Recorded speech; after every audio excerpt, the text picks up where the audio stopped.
যে স্ট্রিং আছে যেটাকে ডাইনামাই ঘুরে ওইটার লেগে অনেক সুন্দর সুন্দর খাবার বেছে। আর একদিন আমরা অনেক বছর আগে এই কেকটা খাইছিলাম, হ্যাঁ মনে হয় 2-4 বছরের কম হইবে না। এরপর মন চাইল রে বাবা এটারে ঢুকাইতে দি 4-5 জন মানুষ লাগবে মনে হয়। আরে আল্লাহ ওই দেন এত জোরে চাপ দেয় কিন্তু এরপর দর্শক কোনো বিলে কিন্তু এটারে ঢুকাইতে পারতে আসি না। এই দেনি মানে এখন তো সুন্দর করে চকলেট দিয়ে ডিজাইন করছে। যাই হোক দর্শক এই চকলেটটার ভিতরে একটা সাদা সাদা কি জানি দেখা যাইতে আছে। হেই গাইস আসসালামু আলাইকুম, ইতালি থেকে Sheikh Nila and welcome to another new blog. কি অবস্থা সবার? আশা করছি ভাই খুব ভালো আছেন, আল্লাহর রহমতে আমি অনেক ভালো আছি। আজকে গেছিলাম ইতালি মার্কেটে, যাওয়ার পর দেখি কত বড় বড় চকলেট উড়াই থুয়ে দিয়েছে। আসলে এই চকলেটগুলো দেখতে যত বড়, ভিতরটা কিন্তু অত একটা বড় না। সামনে আইতে আছে বিশাল এক উৎসব, এই উৎসব উপলক্ষে আর কি এই চকলেটগুলো উড়ে নিয়ে হয়েছে। ইতালিতে আসলে কয়দিন পর পর উৎসব হয়, আর উৎসব আইলেই অগো এই খাওয়ান লাওয়ান শুরু হয়ে যায়। যেমন কিছুদিন আগে গেছিল কি কয় ওটার নামও মন থাকে না, খ্রিসমাস গেছে, খ্রিসমাস ধর্মীয় যে উৎসব, ওই উৎসবটা বিভিন্ন রকমের কেক, হ্যাঁ যদি গুণে কয়েক লাখ এরকম হইবে না, কয়েক লাখ প্রকারের কম হইবে না। এরপর গেল হ্যালোউইন গেছে মনে হয় এই খ্রিসমাসের আগে। হ্যালোউইনের খেলা খালি রাস্তাঘাটে দেখলি ভৌতিক এরকম একটা অবস্থা। গেল নতুন বছর উপলক্ষে বাজি ঠাজি দিয়ে খালি মার্কেট হয়েছে বসে। এখন আবার সামনে আইতে আছে কার্নিভাল উৎসব, সেই উপলক্ষে বিভিন্ন রকমের মাস্ক নাকময় লাগাই রং সং লাগাই রাস্তাঘাটে আসবে। এরপর আইতে আছে এই চকলেট উৎসব, যেই উৎসবটা খালি এরকম বড় বড় ডিমের লানে চকলেটগুলো খাইবে। তাই ছোটো ভাই এই জায়গার তো না একটা চকলেট নিয়ে নিছে, এই চকলেটগুলো নাকি খাইতেছে করে। তাই যে চকলেটগুলো বাসায় নিয়ে খুললে দেখামো যে এগুলোর মধ্যে আসলে আছে কি। এরপরে গাড়ি যেহেতু কিনছি, গাড়ির মধ্যে টুকটাক মডিফাই যদি না করি, মানে গাড়ির মধ্যে একটু হাজাইতে গুছাইতে ইচ্ছা করে। এরপরে এই জায়গায় আইলাম, আর পর দেখি যে গাড়ির যে স্ট্রিং আছে যেটাকে ডাইনামাই ঘুরে ওইটার লেগে অনেক সুন্দর সুন্দর খাবার বেছে। আর একদিন আমরা যে সময় গাড়ি বাসায় আনি নাই বা গাড়ি ড্রাইভ করা শুরু করিনি, সেই সময় একটা খাবার দেখে গেছিলাম সাদা, মানে এই জায়গা তো হলুদ আর লালটা রাখতে পাইতেছি। আর একটা খাবার ছিল সাদা কালার, সো ওই খাবারটা খুব বেশি পছন্দ হয়েছিল। কিন্তু আজকে আগে সাদা খাবারটা পাইনি, ওই জায়গায় তো হলুদ আর লাল খাবারটা আছে, আমরা লাল খাবারটারে পছন্দ করি। এরপর এই জায়গায় অনেক সুন্দর একটা কেক দেখলাম, কেকটা দেখতে অনেক অনেক অনেক সুন্দর। অনেক বছর আগে এই কেকটা খাইছিলাম, হ্যাঁ মনে হয় 2-4 বছরের কম হইবে না।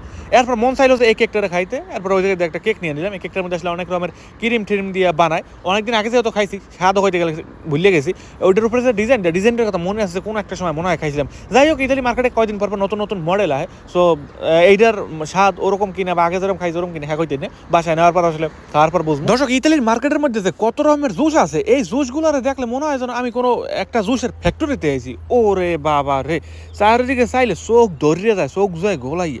এরপর জুসের ডিজাইন কিন্তু শেষ হয় না, জুসের জাত কিন্তু শেষ হয় না, একটার পর একটা ওইটার লগে ওইটা মিক্স করে বিভিন্ন রকমের জুসগুলো বানায়। আসলে এই দেশে জুসগুলো খাইতেও সেরকম পরিমাণে মজা, অতিরিক্ত পরিমাণে মিষ্টি না। আমাদের দেশে যে জুসগুলো পাওয়া যায় মোহ হয়ে দিলে খালি মিষ্টি, হ্যাঁ আবার ওইগুলো খাইতে বেশি এটা লাগে না। কিন্তু এই দেশের জুসগুলো অতিরিক্ত পরিমাণে মিষ্টি না, একদম অরিজিনাল যে স্বাদটা হওয়ার কথা একালে ওরম করে বানায়। দর্শক মার্কেট তো বাইরেছি, বাইরের পরে দেখেছে বৃষ্টি শুরু হয়ে গেছে, বেশ ভালো পরিমাণে বৃষ্টি পড়তে আছে। আমি জানি না আসলে ক্যামেরার মধ্যে কতটা স্পষ্ট দেখা যাইতে আছে। কইছিলাম যে এখন এই জায়গা কিছু সময় কাটামু, তারপরে খাওয়ান লাওয়ান কিনছি ওইগুলোরে খামু, কিন্তু ওইগুলোরে মনে হয় বাসায় দিয়েই খাওয়া হইবে। তো গাড়ির যে ওই কাবারটারে কিনছি ওইটারে এখন লাগামু, দেখি লাগানোর পর আসলে কেমন দেখা যায়। কিন্তু আমি আসলে বাইরে দাঁড়াই থাকতে পারতেছি না, এত পরিমাণে বৃষ্টি পড়ে। ছোটো ভাই মাথার উপরে টুপি দিয়ে তারপরে আর কি আড়াচলা করতে আছে, কারণ বাসায় নিয়ে যদি পোশাকটা খোলে তাইলে আসলে হয়ে যাবে। কিন্তু বৃষ্টির পানি যদি গায়ে লাগে এই দেশের, হ্যাঁ ঠেয়া জানি একটা বৃষ্টির পানি একটা আতঙ্ক, জ্বর ঠান্ডা কাশি হইতে শুরু করে মাথা ব্যথা হইতে শুরু করে আরো অনেক রকমের যাই ঝামেলা কিন্তু হইতে পারে। বৃষ্টির পানি খুব একটা বেশি গায়ে লাগাইতে চাই না, এইসব দেশের বৃষ্টির পানি হয়েছে এক প্রকার বিপদ আর কি।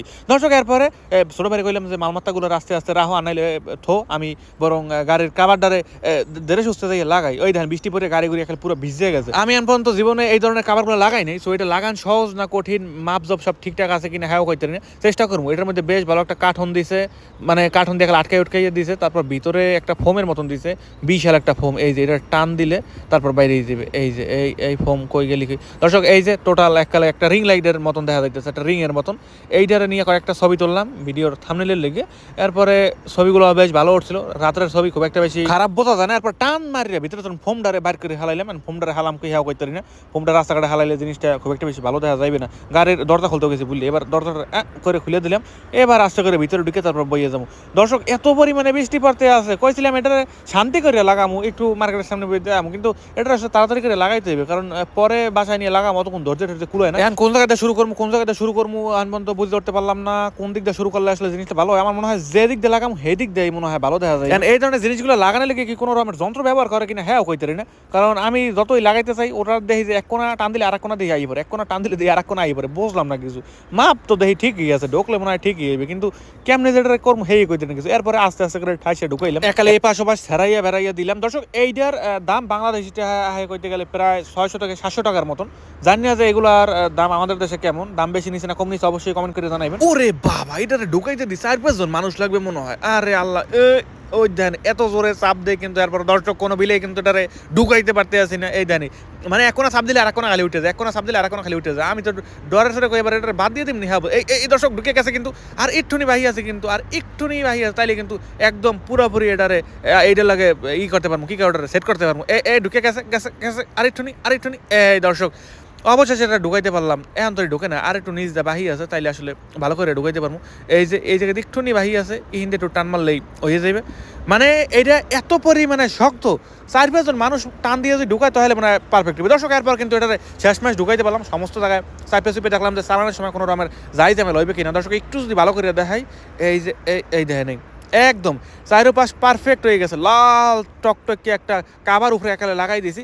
এবার জিনিসটা ধরতে আরো মোটা মোটা লাগতেছে, ধরে আরো আরাম পাইতে আছি। অনেকদিন ধরে আসলে খুঁজছিলাম, অনেক মার্কেটে গেছিলাম, কিন্তু কালার খুব একটা বেশি পছন্দ হয় না, তারপর সাইজও খুব একটা বেশি পাইলাম না, কোনোটা পাই ছোট কোনোটা পাই বড়। এরপরে এই জায়গা যেহেতু মোটামুটি দামের মধ্যে পাই গেছে, অন্যান্য মার্কেটে আরো কম দামের মধ্যে পাইছিলাম, কিন্তু ওইগুলো আসলে পছন্দ হয় না। তারপরে এইটা যেহেতু কালার তারপরে সাইজে সবকিছু ঠিকঠাক আছে, ওই কাবারটা নিয়ে নিছি। দর্শক বাসায় আইয়া কিন্তু লক এই যে কেকটারে কিনছিলাম মার্কেট তো না, এই কেকটারে কিন্তু খুলিয়া নিলাম। কেকটার মধ্যে কত সুন্দর, উপর দিয়ে এত সুন্দর করে চকলেট দিয়ে ডিজাইন করছে। কেকটা দেখে মনে হইতেছে কোনো একটা জন্মদিনের কেক, সাইজে খুব একটা বেশি বড় না। কেকটার এবার আস্তেই করে মোহে দিয়ে দিন, এত নরম কেকটা। আর কেকটার মধ্যে অন্যান্য কেক এক প্রকার গ্রান ব্যবহার করে, যে গ্রানটা আমাদের একটুও পছন্দ হয় না। বিশেষ করে ক্রিসমাস উপলক্ষে যেই ধরনের কেকগুলো মার্কেটে পাওয়া যায়, ওই কেকগুলো খুব একটা বেশি ভালো লাগে না। কিছু কিছু কেকের মধ্যে কমলার যে ছোলা আছে, এই যে অরেঞ্জ বলেন যাই বলেন না কেন, ওইগুলোর যে ছোলাগুলো আছে ছোটো ছোটো করে কাটিয়ে তারপর কেকের মধ্যে ব্যবহার করে, একটুও খাইতে ভালো লাগে না। অনেকেরই হয়তো পছন্দ হয় গ্রানটা, কিন্তু এই কেকটার গ্রানটা একেবারে অরিজিনাল একটা গ্রান, বা কেকের যেরকম একটা গ্রান হওয়ার কথা ঠিক ওরকম করে বানায় না। আর এটার মধ্যে পেঁচাই ক্রিম দিচ্ছে, ও সেই রকম স্বাদ। দর্শক এই সেই ইতালির বিখ্যাত চকলেট বা চকলেট ডিমি বলতে পারেন। এটার ভিতরে আসলে কি আছে না না আছে সব আসলে দেখাইতেছি। ছোট ভাইয়ের কেক দিলাম, ছোট ভাই আসলে খাইতেছে না, এরপর আসলে আমি খাওয়া শুরু করে দিলাম, কারণ এই ধরনের কেকগুলো একটা দুটো লইয়ে বইলে মনে হয় না হইবে, এত মজা লাগে এই কেকগুলো খাইতে। আর এই কেকটার দাম কিন্তু একেবারেই কম, 1 ইউরো নিয়েছিল কেকটার দাম, যা বাংলাদেশ টাকা বলতে পারেন 140 বা 45 টাকার মতন দাম আইতে পারে। সো 140-45 টাকার মধ্যে বা 1 ইউরোর মধ্যে যে ইতালি মার্কেটে কেকগুলো পাওয়া যায়, আশা করা যায় না যে এত মজার বা এত বড় সাইজের একটা কেক হইতে পারে। এই কেকটার নেক্সট আরেকবার খাইতে হবে, কারণ আজকে যে কেকটা আনছিলাম এমন আমি এইসব খাইয়ে লাইছি, অন্য মানুষের ভাগে খুব একটা বেশি পাইট হয় না। তো দর্শক এরপর যে ছোটো ভাই চকলেট ডিমটা আছে, চকলেট ডিমটার ভিতরে আসলে কি আছে যদি একটু দেখানোর চেষ্টা করি। কত বড় একটা প্যাকেট আছে, কিন্তু খোলার পর এটা এককালে ছোট হয়ে গেছে, বিশাল একটা প্যাকেট দিয়েছে। এই যে নিচে যে পলিথিনটা দেখতে পাইতেছেন, পলিথিনটা দিয়ে পেছনে নিয়ে আসলে তারপর ওই পাশে একটা গ্লাসের মতো আছে প্লাস্টিকের, ওইটা আসলে নিচে, যার কারণে কেকটা দেখতে অনেক বড় দেখা গেছে। ছোটো ভাই এরপর খাওয়া ধরছে, উপরে দেওয়া চকলেটটা যাওয়া নেই ভাঙছে, ভিতরে কিন্তু কিছু নাই, দেখতে যতটা বড় এত বড় যদি এই চকলেটটা হইতো, মানে ভিতরে যদি মিমি দিয়ে বানাইতো, দাম হয়তো 200-300 ইউরো, কিন্তু এটার দাম নিয়েছিল মনে হয় 4 ইউরোর মতো, বা বাংলাদেশ টাকা বলতে পারেন 700 কি 800 টাকার মতো দাম আইতে পারে, বা 650 বা 700 টাকার মতো দাম আইতে পারে। যাই হোক দর্শক, এই চকলেটটার ভিতরে একটা সাদা সাদা কি জিনিস দেখা যাইতে আছে, ওই জিনিসটার খুলমু যে ওইটার ভিতরে আসলে কি আছে, বা পোলাপানের লেগে কোন ধরনের জিনিসগুলো চকলেটের মধ্যে ভরিয়ে দিয়েছে। আরে সর্বনাশ, 2700 টাকা যেটা চকলেট কিনলাম, ভিতরে যা জিনিস পাইছি দেখে তো আমি খুবই অবাক। চারিদিকে কেসি মেসি খুঁজছি, কিন্তু কোনো মানে কিছু পাই নাই ধারে কাছে। এরপর দাঁত দিয়ে এটার সেরা শুরু করে দিলাম, হ্যাঁ দিয়ে সেরতে পারি না, জনমের পরিমাণে শক্ত। দর্শক এই জিনিসগুলো দিয়েছে আমার গিফট, এই যে এই চকলেটের মধ্যে এই জিনিসগুলো দিয়েছে, কটা কাগজের টুকরা কাটছে বিভিন্ন মানুষের ছবি টবি দিয়ে। আরে সর্বনাশ, কার ছবি জানি ভিতরে দেওয়া, এই দেখেন দর্শক, এই যে ওই জায়গায় একটা মেয়ে না জানি কার্টুনের একটা ছবি দেওয়া আছে। এই ধরনের জিনিসগুলো চকলেটের মধ্যে দিয়েছে। আমি তো মনে করছি এত দামের একটা চকলেটের মধ্যে কম করে হইলো একবারই শোনা পাবো, কিন্তু হ্যাঁ তো পাইলাম না। যা দিছে এতই খুশি। আজকের ভিডিও এই পর্যন্ত, ভালো থাকবেন, সুস্থ থাকবেন, বাই বাই।